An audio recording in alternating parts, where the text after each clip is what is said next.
Welcome back to Alaska's Political Insider. We now are joined by Josh Thomas and J.J. Kelly.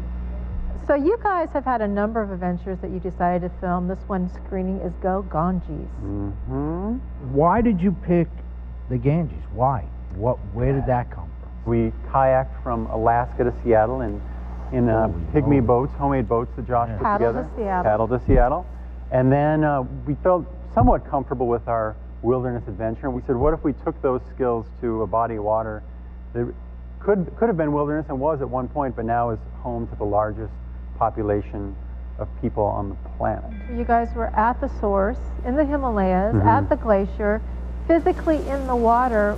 Why didn't you just take your kayaks down? He was afraid. Nobody's ever done it before. I want to just go on the record saying I was ready. It is dangerous whitewater, class 4, class 5 rapids.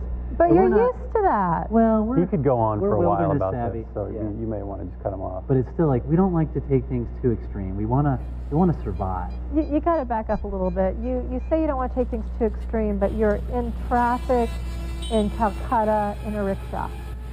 That's true too. That wasn't a very good idea. Yeah. In retrospect. Yeah, in retrospect. How long did you spend over there? 3 months total, but 2 months on the expedition on the film. Okay. And how much did it cost you? I don't know. You didn't have a budget? We had a budget. Well, yeah, we didn't really follow it. No, I couldn't help but notice that you two are the absolute worst salesmen in the world. Thank you would buy a boat for $500 and 10 days later sell it for half price. What's up with... And then you ended up selling your Vespa for 3 coconuts. Okay, well that was... We were ready to get rid of that Vespa was worth 3 coconuts? That's not what it was worth. You know, the 3 coconuts has the potassium of like a lot of 20 bananas. Yeah. So that's actually pretty good when you think about the math. Now, which was more creepy? Josh. Was it the dead bodies on the side of the river or the restrooms? Do you want to field that one? I would say, yeah, the challenge to me was not necessarily the dead bodies on the river. It was the sanitary conditions of the river and India in general. They have a much stronger immune system than we do here in America. All that rowing you did, no calluses? Yeah, we got some calluses. Yeah, there was some calluses. And all that biking you did, no sore bum? He'll never have a child. That's just my opinion. We haven't done the test. You're not a doctor, but you play one on film. Yeah. You guys became celebrities in India. You had quite a following. How did you handle that? Well, it went to Josh's head, that's for sure. And I don't know. It was weird how it happened when we were on this rickshaw. So it was like a big tricycle, and we had our cameraman on there, and we were on there, and we went for some 500 miles next to the Ganges, where it was too shallow to paddle. And there were so many small villages that we went through that were fascinated by these weird white guys that were biking by. So basically, everybody was calling down the river, going, "Get a load of these 2 guys." Everyone wanted their picture taken with you, and we were talking with you, I noticed. It'd be nonstop. I started to realize how Gaga feels. You know, as soon as we'd hit the road, the people would be asking us to pull over, of course, and have some chai tea, do a photo shoot, and we would, we did it the first couple times, but eventually we just had to keep on biking. Right. I think the key to the success of your films, though, really has not a lot to do with what you're doing, because some of the funniest moments of the film, you're frankly doing nothing. It's more the relationship between the two of you, the chemistry and the one-liners and the quips that really make the movie. I think that's true, Dorene, and you'd be amazed at how much of nothing Josh actually does. Yeah. Well, thank you so much for joining us, gentlemen, and good luck with your film. There's a Q&A afterwards. There he is. 6-year run. Well, let's talk about that, because this is something a lot of small towns deal with, is internal or local politics that ends up having statewide implications if things actually run a little too far. So I know in Seward we have this thing we call, we call them the Angry 8, frankly. Oh, I'm sure. Every town has got 8 grumpy people. Well, in Seward, we figured out at dinner one day, we named them, and there was 8 that we could come up with who were consistently grumpy. The people who always show up at like city council meetings, and they're always against everything. Yeah, they got their pencil and their pen, and they're taking their own notes to make sure the city clerk got everything right. And from what you told me, usually the 2 places where everything usually gets worked out is the car Safeway and the post office. Right. So why don't you guys explain to us how this speed bump came to be. What we're talking about is the Resurrection Bay Conservation Alliance's suit against the city. And I think Cheryl could best maybe summarize this so people across the state can understand what we've been facing. Now, could you tell us first what is the Resurrection Bay Conservation Alliance? Because they've done some great things in Seward. They have. There's some things that are more questionable. I think this falls in the more questionable category, it's fair to say. But go ahead, Cheryl. Well, they're a nonprofit organization under state law. They started by going to the media and anyone that would listen, saying the city is undergoing industrial activities and putting toxics and cupric oxide and TBT and a whole list of very specifically named pollutants into Resurrection Bay. Which is a big deal. Huge. Absolutely. Because Seward is, as you know, we're very proud of our bay. And in fact, haven't we been certified as one of the nicest, cleanest bays in the world? Clean Harbor certification. Absolutely. Yes. But you can't just frivolously come forth and make a claim like it, because that's an outrageous claim and a serious claim. It is. And I agree. And as an attorney, we have an obligation that when we sign a complaint and file it with the court, that we have undertaken some due diligence and that to the best of our belief, the facts that we're alleging are true. As an officer of the court, you're sworn to do that. Exactly. That didn't happen. So we let Wally loose a little bit because he needed a little exercise after he had his big lunch. I'm wondering, these muskox are just too freaking adorable. I know, I'm I sorry. know. How long will he stay this little and this cute? Muckluck stayed cute and little for about a year. He's testing to make sure that our, come on, sweetie. We don't really want you to eat that. He's licking Scooch it. back a little bit. There we go. We'll give him a little pressure. New tastes. Now, he's chewing. I'm guessing they are cut animals. How many stomachs do they have? Ooh, that's a good question. I don't think I can answer that. I know 4. I think they might just have 1, actually. And I see by their hooves that they're very much related to the moose. Here, let's see if we can't get Oh, him they to have the cloven hooves. Yeah. pressure him to get her back around this way a little bit. That's Oh, the doll. exciting thing about working with animals. It's You never a just boring never day. know what's going to happen. Here, sweetie. Do you want some? There we go. Mama? Good boy.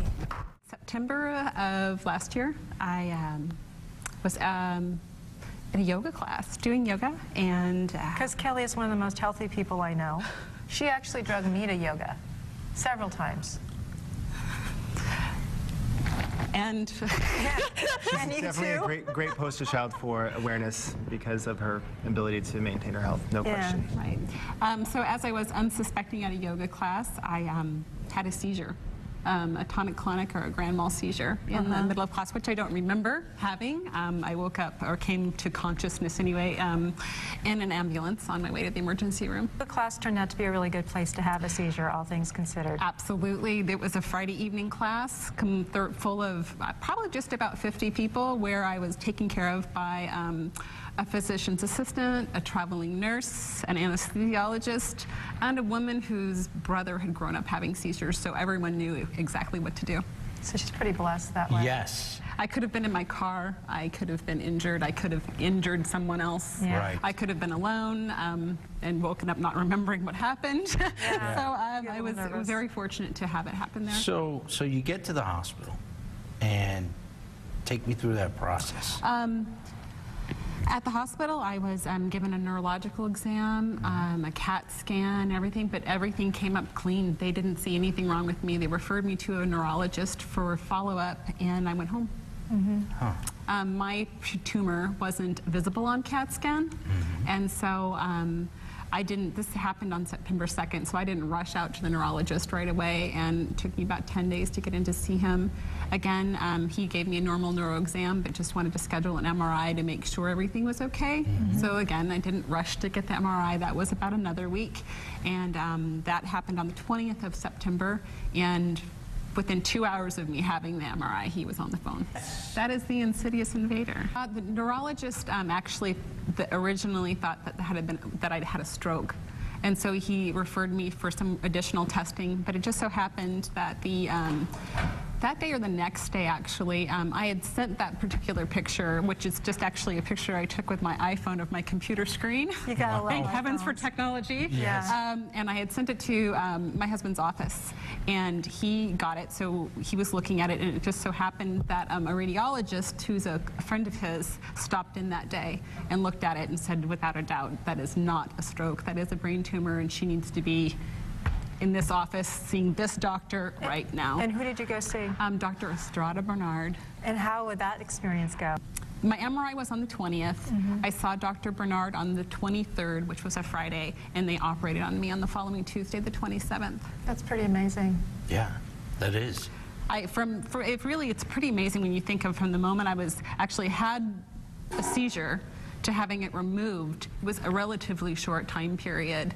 And I was also able to get all of the care that I got here in Alaska, even my follow-up care, all my radiation and chemotherapy, because we have an incredible facility here at Providence, thanks to the wonderful donations of our lovely oil company. And I know that you're extremely happy with the care that you got, but you didn't just get care from there, you also went to Avante. I did. I had the good fortune of working for Avante when this happened, and so the people that I worked with were pretty integral, and from the very moment that I was diagnosed, I think the neurosurgeon's office is on the same floor as our office at Providence, and I went straight to Avante with probably somewhat of a shocked look on my face. I was shocked. Yeah, well, we'll get the rest of the story in just a minute. Stick with us. Good afternoon and welcome to Alaska's Political Insider. I'm Mark Colavecchio. And I'm Dorene Lorenz. Hey, we're getting ready for the 4th of July. Do you feel that independence in the air? No. I've always felt independence in the air. Especially so on this particular day, the day right before they sign the Declaration of Independence. You're not on pins and needles with balloons behind you and streamers and confetti. No, because fireworks are illegal in Anchorage, so I'm kidding. Yes, America! Go to Seward. We've got fireworks there. Seward is great. We love Seward. Mount Marathon tomorrow? Mount Marathon race is the second oldest foot race in America. Yes. And if you can do a 20-minute mile, you're doing really, really good. Olympians choke. As I love a bar it. bet? Yes, it did. 2 old sourdoughs did it. You are correct. Right? It's one of those where they go out, they walk down the street and go, you see that mountain up there? I bet I could get up there first. That's awesome. I love it. The funnest part is it's really not a marathon, so to speak. It's for those of you who have been silly and have not been to Seward, it's actually a climb and then a controlled fall is what it is. Right. And then, you just happen to have a little stretch where they have to come back to where the people are. Right. It's pavement and it's all downhill on the way back. And it's great. Some it's always incredible finishes, just incredible finishes, great stories. And do they still do the junior one, right? Where they course. go a little lower? They go halfway. They kids go halfway, right? Yeah, there's That's a junior amazing, race, man. there's a women's race, and then there's a men's race, and it's a must-see event. You got to love it because Alaskans beat Olympians, Alaskans beat worldwide competitively athletes, and you're just like, oh. And that's right. It's really one of those things that all you have to do is finish, and you got bragging rights. That's it. Eat, drink, be merry, celebrate independence. Well, we're speaking of independence. We have a fun topic today. We have a national candidate for vice president here on Alaska Political Insider. Correct. He's Judge Gray, isn't he? Judge Gray. Yes. From the Libertarian Party. Will you be right with us? Stick with us. We'll be right back in just a moment. Welcome back. We're continuing our conversation with Vice Presidential Libertarian candidate Judge Jim Gray. Thanks so much for coming with us. It's fun. It's a challenge. It's exciting. We have a thing we do once in a while on Political Insider that's Mark's favorite thing. We like to call it the pop quiz. Yes. We need music for that one. We really do. Dun, dun. So I'm going to start by giving, since it's right before Independence Day, a quote related to independence, democracy. Mark, you're going to tell me who the quote is from, and if he can't, you will. All right. You got it. This is. I have no problem because I'm sure Mark is on the ball. Yeah. Oh, yeah. I'm all the over way he was it. advertised. This is the high degree of difficulty. I'll tell you, this is the hardest pop quiz I've ever given, but we've never had a national candidate before. So what would you do? Really delve into the Federalist Papers? Are you ready?